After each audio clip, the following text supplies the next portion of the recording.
제일 중요한 건 흉터도 나이가 있고 성숙하는 정도가 있다는 건데요. 그것에 맞춰서 시술하는 방식이 좀 달라지게 됩니다. 흉터 자체를 보는 눈이 중요하다고 말씀드리잖아요. 흉터 치료에 있어서 어떤 장비를 쓰는지도 참 중요하지만 치료하는 사람이 그 장비를 어떻게 쓸지 판단을 하는 것도 참 중요한데, 그 판단할 근거가 바로 피부 상태와 흉터 상태를 보고 그에 맞춰서 치료를 하고 재료를 쓰는 게 되게 중요하다 보니까 이게 조금 어려울 수 있는 부분이고, 일반적인 병원보다는 조금 전문 병원을 가는 게 좋은 결과가 나올 확률이 높다라고 말씀드린 거거든요. 그런 부분을 완전히 공유할 수는 없겠지만 어느 정도 기준을 갖고 판단하는지는 알려드릴 수가 있을 것 같고, 그런 걸 들었을 때 여러분도 이해가 되고 그런 부분에서 이런 치료나 보는 눈이 중요하다는 점이 참 공감이 될 것 같아서 오늘은 그 부분에 대해서 한번 자세히 알려드려보도록 하겠습니다.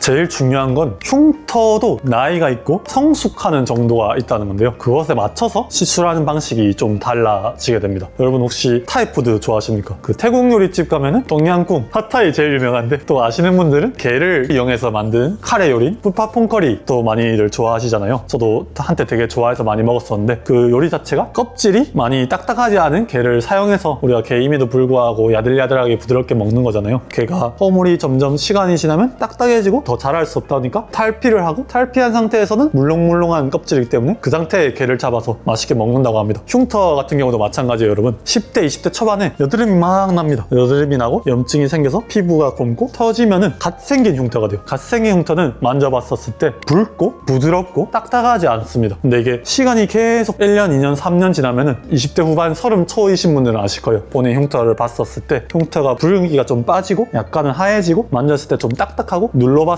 때 안쪽에 좀 섬유화된 게 느껴지실 겁니다. 마치 게의 껍질이 단단해진 것처럼요. 이게 더 많이 시간이 지나게 되면 아예 그냥 섬유화가 돼서 그때부터는 붉은기를 아예 안 띄고 하얗게 된다고 보시면 될 것 같아요. 그 말인즉슨 이 흉터가 섬유화되는 것도 흉터가 발생 시점에 따라서 차이가 있다는 건데요. 이것에 따라서 치료 방법이 좀 달라지게 됩니다. 10대 초반 분들이 오면은 흉터 치료가 쉽다고 하는 이유가 바로 여기에 있는데요. 오래되지 않은 흉터 같은 경우는 약물을 조금만 넣어줘도 본인들이 애초에 원래 좋아지려는 힘이 있기 때문에 슥슥슥 차오릅니다. 그래서 보통 수능 치고 오시는 분, 이런 분들이 오셨을 때 효과를 정말 드라마틱하게 보는 경우가 많고요. 드라마틱하게 보면 원장님 정말 감사합니다 라고 말씀을 듣는 경우도 있지만, 그렇게 말씀해 주셔서 감사하기도 하지만 저는 속으로 환자분한테 감사하기도 해요. 왜냐하면 똑같이 치료해도 더 좋아지니까. 근데 똑같이 치료해도 더 좋아지지 않는 게 오래된 흉터 같은 경우인 거죠. 그런 경우에는 섬유화가 돼 있다 보니까 단순히 재생 시술만 해주면 거기서 아무 재생 반응이 일어나지 않거든요. 그렇기 때문에 여러분이 뭐 흉터 치료를 받으러 가서 리쥬란을 받았네, 주베룩을 받았네, 약물을 넣었네 해도 아무런 효과를 못 보셨던 이유가 바로 여기 있습니다. 예를 들어서 우리가 0에다가 10을 곱해도 0이잖아요. 약간 그런 느낌으로 보시면 될 것 같아요. 근데 재생 반응이 있는 원래 흉터들, 얘네들 0이 아니라 20, 30이라고 치면 거기에 숫자를 곱하면 더 재생력이 올라가기 때문에 그런 식의 개념이라고 이해해 주시면 될 것 같아요. 그래서 제가 전에 말씀드린 것처럼 흉터 치료의 종류 중에 재생가 있고 파괴가 있습니다. 재생 치료는 새살을 더 만들어주는, 콜라겐을 합성해내주는 힘을 넣어주는 거라 보면 되고, 소위 말하는 주베룩으로 콜라겐을 만들어준다던가 리쥬란을 넣어서 재생 반응을 넣어준다던가 자가 엑소점을 넣어서 재생 반응을 넣어주는 반응들이 있을 것이고, 이런 것들은 갓 생긴 흉터, 붉은 흉터의 상태에 넣어줬을 때 되게 효과를 잘 본다고 보시면 될 것 같고요. 이걸 이제 피부 밑에 전달해주는 방법이 큐어젯이나 서브시전, 손주사 등이 있는 것이죠. 근데 이제 오래된 흉터 같은 경우에는 파괴 시술이 되게 중요해요. 우리가 새 아파트를 신축하려면 기존에 구축 아파트가 있으면 허물고 나서 지을 수가 있잖아요. 그 허무는 작업을 해주는 것이 바로 프락셀이라 보시면 되시고, 근데 프락셀도 장비의 요소를 되게 많이 타거든요. 그 중에서도 최고봉이고 제일 효과가 좋고 부작용이 좋은 것이 울트라 펄스 레이저라고 보시면 될 것 같고, 저는 프락셀 받았는데 효과 못 봤어요 하는 경우는 둘 중에 하나입니다. 흉터가 생긴 지 얼마 안 돼서 재생만 해도 잘 차오를 수 있는 상태인데 과하게 프락셀을 해서 자라날 수 있는 새싹을 오히려 더 파괴하는 경우, 두 번째로는 장비의 퀄리티가 좋지 않은 프락셀을 사용해서 불필요하게 손상이 많이 생기게 되고, 그 불필요하게 생긴 손상이 오히려 재생을 방해해줘서 피부가 뒤집어진다는 경우가 있을 수가 있거든요. 그래서 오늘 한 가지만 기억하십시오. 흉터도 나이가 있다. 젊은 흉터는 재생치료, 늙은 흉터는 파괴치료. 재생치료는 주베룩, 리쥬란, MCT, 엑소전 같은 것이 있고, 파괴치료는 프락셀이 대표적이다. 재생이 필요한 흉터에는 재생을 위주로 치료를 해주고 프락셀을 약하게 써주면 좋고요. 파괴가 중요한 치료는 재생은 이제 거들 뿐 파괴를 잘 시켜줘야 된다. 그래서 그런 것들을 기준으로 제가 여러분들을 상담할 때 언어로서 표현하지 않아도 본능적으로 이제 그런 부분이 계산이 굴러가는 거죠. 그래서 여러분도 본인의 나이와 흉터가 어떻게 생겼는지, 붉은지 하얀지 딱딱한지, 눌렀을 때 딱딱한지 부드러운지 보시고 그런 부분에 맞춰서 이런 치료가 필요하고 이 정도의 해차가 필요하다라고 이제 인지를 하셨으면 아직 흉터 상담을 하지 않으셨든 간에 치료를 생각하고 있는 상태든 간에 상담하실 때 좀 더 잘 알고 받으실 수가 있을 것 같습니다.